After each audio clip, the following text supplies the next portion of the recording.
Hey, welcome back to Growing a Year. This is day 25. This is 25 days of growth on me. I feel pretty good about it.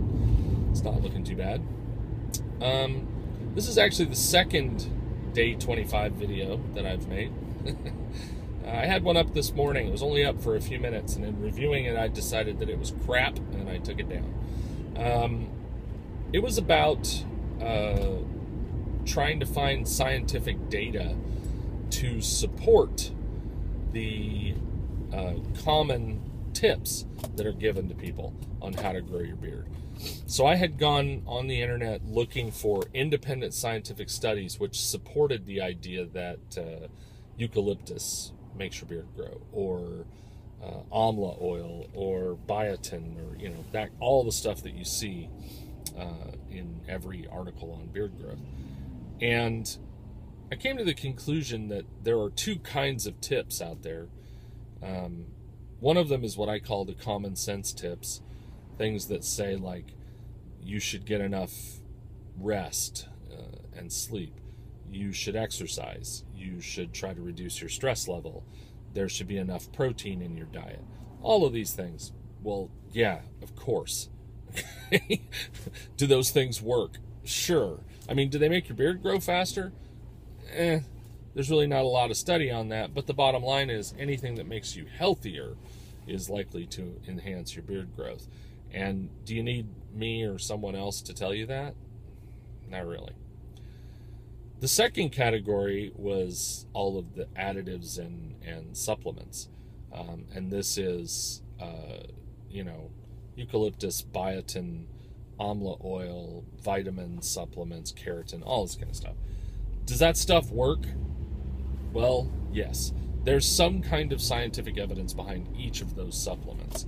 Now, is the difference going to be really noticeable?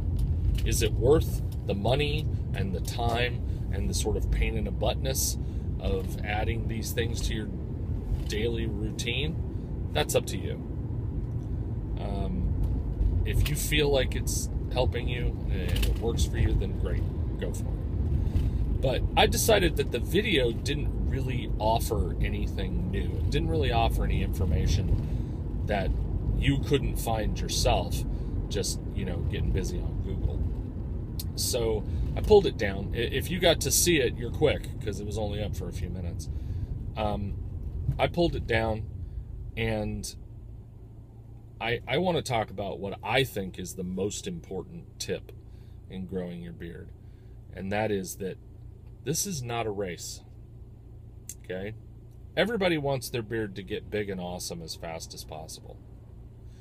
But it's not a race. It's not a competitive thing. Now, you guys that are, beard competitors, go you. But for the average guy, really, growing a beard is about learning about your genetics and learning about your body and just letting things do what they're going to do.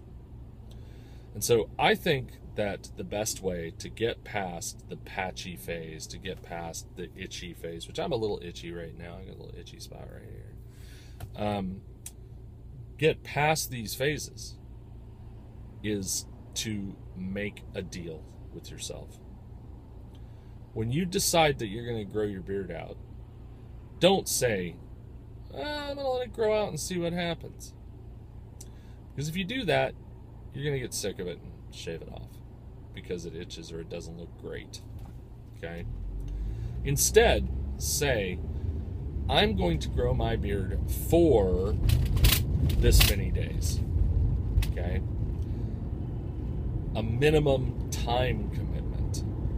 And then when you mark it on a calendar. And then when you reach that day, if you don't like it, you've fulfilled your obligation to yourself and you can shave it off.